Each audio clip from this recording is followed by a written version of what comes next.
London is a city shaped by its historic layout, and transport is about more than just getting from A to B. Transport is absolutely critical in the way we live our lives. If we get our transport system right, we can make London ever more livable, and we can make it ever more economically attractive as well. Cycling on London's main roads has almost trebled over the past decade. 24% of all vehicles in central London in the morning rush hour are now bikes. And on some routes, it's 2/3 of all vehicles. To cater for this, the Mayor plans to transform provisions for cycling.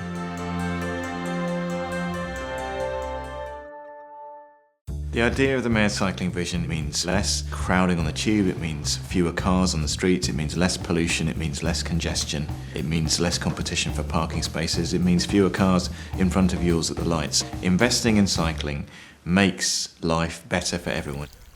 The funding that supports the Mayor's vision is substantial.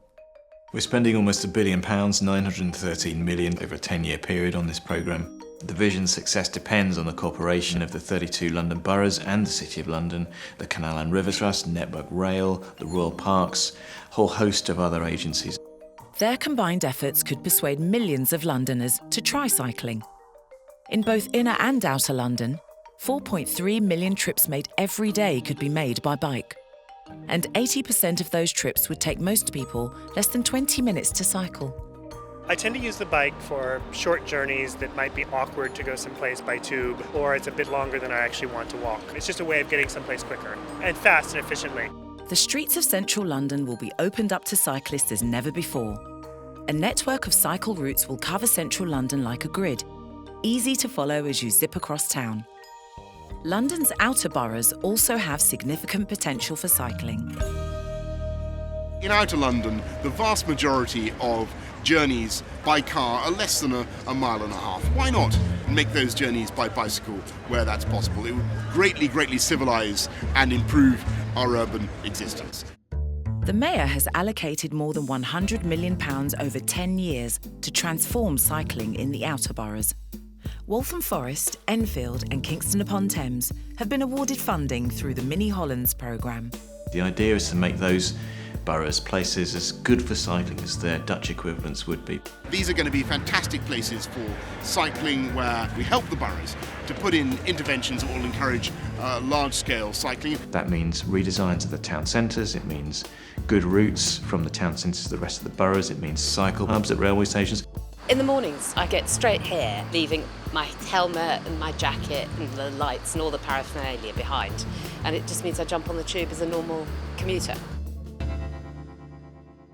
People who choose to cycle longer distances between inner and outer London will benefit from new and improved cycle superhighways. We're going to do the longest substantially segregated urban cycle route in Western Europe. That's going to go all the way from Barking in the east, way out to the west. In both central and outer London, the superhighways will link with quiet side streets or quiet ways.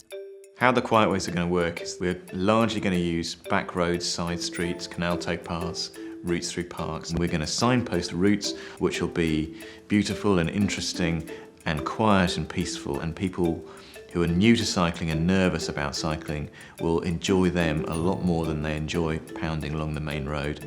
People new to cycling can get free or discounted training through their borough before they head out onto the new cycling network. I think the best thing I did was have a cycling lesson. It gave me so much more confidence. I felt much safer on the road. I learnt a few rules that just made me feel that I could cope with anything. Ensuring that cyclists feel safe is a big part of the Mayor's vision. We'll be looking to provide segregation of some routes where that's necessary, especially through junctions where we feel that cyclists need more protection. A network of joined-up, signposted, safer routes will make end-to-end cycle journeys easier than ever before, encouraging an 8 to 80 cycling culture throughout London. We're looking at a slightly different group of people, perhaps slightly older people, slightly more women, people from different ethnic communities. If we can crack that one, we really are into very serious levels of cycling right across the city. In 5 or 10 years' time, what we'll see is a city where people feel safer cycling, feel confident cycling, and choose to cycle because they really enjoy the experience. London will be a city with a world-class transport and cycling network. Cycling is hugely important because it's the cleanest, greenest way of getting around, and it gets you fittest and makes you feel better. For more information and to download the Mayor's Vision for Cycling, go to tfl.gov.uk/cycling vision.